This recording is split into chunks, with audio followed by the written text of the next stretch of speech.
He looks like the guy in Spider-Man who kills Uncle Ben. He's got the bleached Which tips. one? All of them. Yeah. All of the guys who have ever killed Uncle Ben. It just looks like Chad Kroger, and that's why they suck. Yeah. Because you can't do that to Uncle Ben.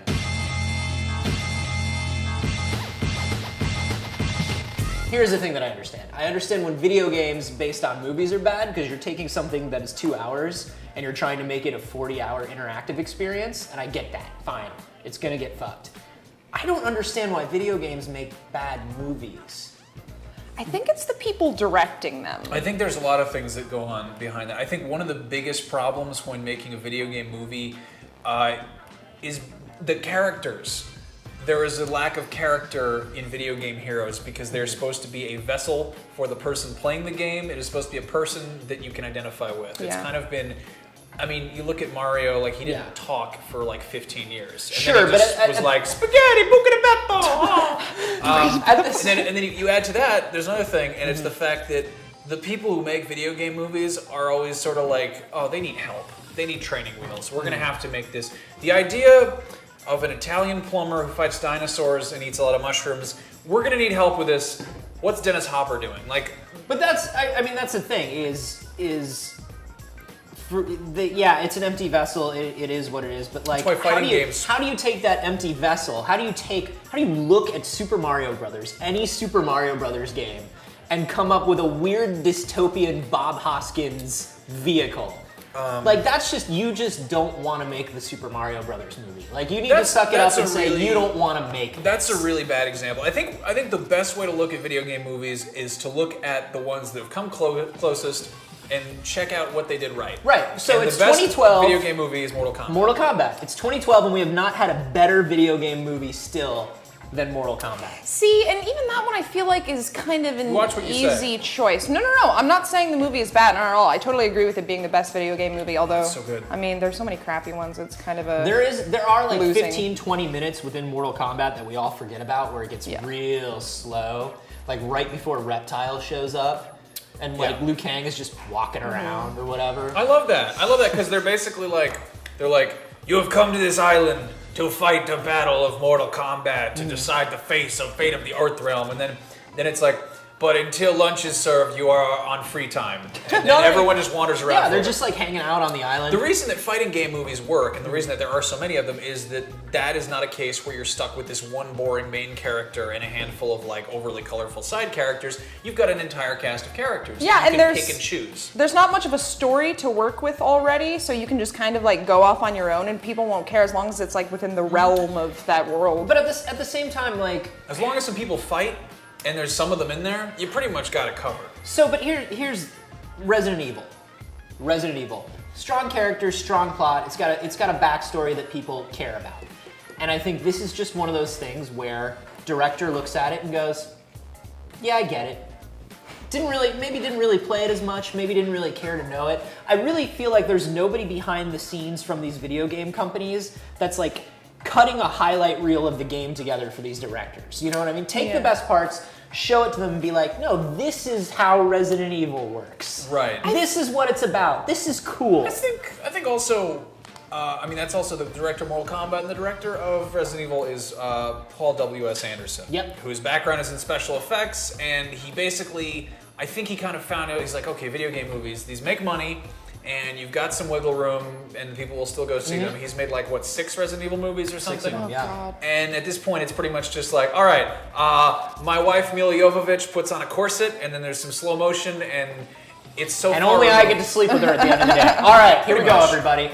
But this guy, Paul W.S. Anderson, is known in Hollywood. The reason he keeps getting hired is he takes these licensed franchises, he turns in a movie in time and under budget every time. He does them super cheap. They're always going to make money. The other side of that spectrum is Uwe Boll, who does the same thing.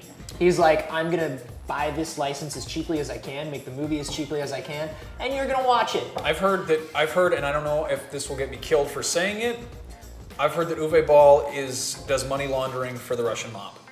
Like, I've heard that that's why his movies get made.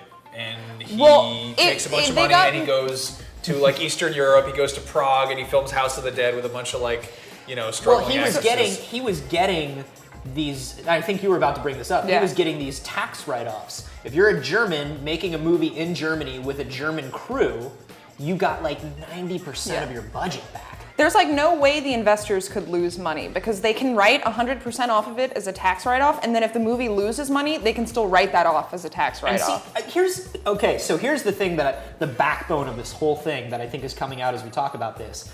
Video games just aren't respected by Hollywood. They're not respected by the developers either when they're being taken to Hollywood, because I feel like so many video games are inspired by movies that they're like, oh my god, like the popular kids suddenly noticed me.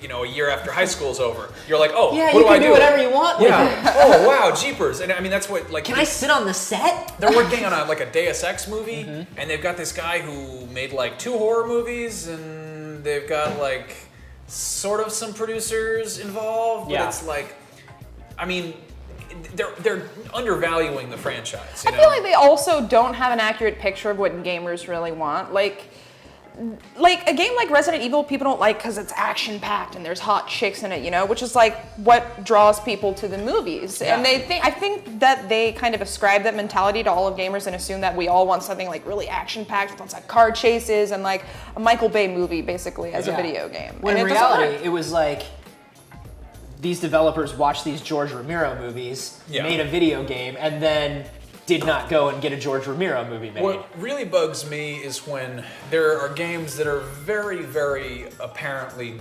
like, that borrow very heavily from movies, or that they're just clearly inspired by genres of filmmaking, and then people try and, like, option them to make movies. Like, making an Uncharted movie is redundant, because I feel like that about everything. Whoa!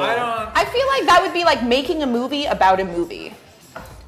Kind of. I mean, the whole point is... it's so cinematic to begin with. Okay, Nathan Drake is enough of a character. He's enough of a character. Sully's enough of a character. You can put them in any situation you want to. You know what I mean? As long as it's got that kind of, like, Indiana Jonesy vibe. And here's the other... Like, I feel like we're looking for a new Indiana Jones right now. Harrison Ford is 90. The last one sucked. Steven Spielberg won't make movies about Nazis anymore. Yeah. So who's going to step in? A good Nathan Drake movie? Who's going to step in... was it Nathan Fillion and then the guy who made The Fighter with Mark Wahlberg? David O. Russell. So David O. Russell was the wrong guy, and Mark Wahlberg was the wrong guy, and they're both off the movie now. Okay. So that's good. Yeah. But I would love to see, like, just because Uncharted is based on a kind of movie that we don't get very much anymore, I would love to see it. Yeah, I think that what needs to happen is they don't need to be like, we are going to translate the video game and the origin story into a movie. They need to treat it like, like a James Bond picture. They need to be like, okay, let's take some bits and pieces, let's see what works and get the stuff that's familiar and sort of throw it in there, but not take too many liberties. I would also love to see an entirely new character. Like, when there's stuff that's like a bigger universe or whatever. What's a good example? Like Mass Effect, for instance. If you had like Commander Shepard as the star of Mass Effect the movie, that would be the worst thing ever. It would be just like the game. Well, I mean, it would just be trying to retell the game, and it would automatically. I mean, I don't. That's a poor example, but like Assassin's Creed. Yeah. If you're just going to retell Assassin's Creed 2 with Michael Fassbender playing Ezio, like, why bother? Why not do like an entirely new portion of that universe? Right. I feel like that's what Ubisoft is probably going to do because they've done some really cool stuff with the comics. They could probably hire some smart writers to set up, like. That's a dangerous road, though, right? Because you had Square doing that with the Final Fantasy movie. Square was like, we're going to handle this. This is our franchise. We're not going to rehash a story that we've told before. And they fucked it. Final Fantasy was terrible. That was a terrible movie. There were no chocobos, and it was set on Earth. Failure. And it was all CG characters that were very clearly rip-offs of real actors, too. Like, I remember there was, like, CG Michael Baldwin, or Alec Baldwin, and, like, CG Jennifer Jason Leigh, and I'm just like, just hire them. Just hire them, make a live-action movie. Yeah. Well, then there's also the problem is, like... What are some other ones besides Mortal Kombat that have done it well? It's really hard to think of, right? Silent Hill? Silent Hill was pretty decent. Those were some of the more decent ones, I think. I never saw the second one. I also feel, though, like it's kind of easier to do it with horror, because you just, like... have a creepy atmosphere, throw in some scares, have some characters in there. Or does it just seem like it was easy because they actually followed the plan that time? Like, you know what I mean? Does it just seem like it was easy because they took the plot and they did what they were supposed to with it? Yeah, I guess it seems easy because they actually like took the right route. It seemed like they cared about Silent Hill at least a little bit. But at the same time, some of the video game movies that are so bad, I feel like they were trying to be bad, you know? Yeah. Who Be thought brilliant. a live action Mario would be good? Movie. Thing, word. I don't know, it was a bad time. I'm saying words in the order Super Mario opposite. Brothers movie. They did a broke great her. write-up on that in Game Inform. We're talking about just basically everything that went wrong. And John Leguizamo talked about how when they were filming it, Oh god, I forgot he was in that. he and Bob Hoskins would just be drinking scotch yeah, between they were takes. drunk. And there was a scene where they were supposed to drive a van. Because again, it's the Mario Brothers movie. Sure. And they're driving their van. And then John Leguizamo broke his thumb because Bob Hoskins was like drunk behind the Yeah. wheel or something. There were 3 different scripts by 3 Mario different Brothers. writers. And now, like, Nintendo and Miyamoto have said that they will never try to make another Mario movie. They just won't do it because of what happened. And they will never try to make a Zelda movie or any movies based on their franchises because of what happened with Super Mario Brothers. We offended an entire country.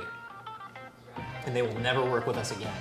We do that a lot though. in Yeah, our and John defense. Leguizamo broke his hand. They should have He expected didn't that. deserve that. That's messed up. His one-man show was excellent. They put Dennis Hopper in a hot air balloon and turned him into a lizard. You mean his one That was hand actually show? a pretty accurate part, I No. guess.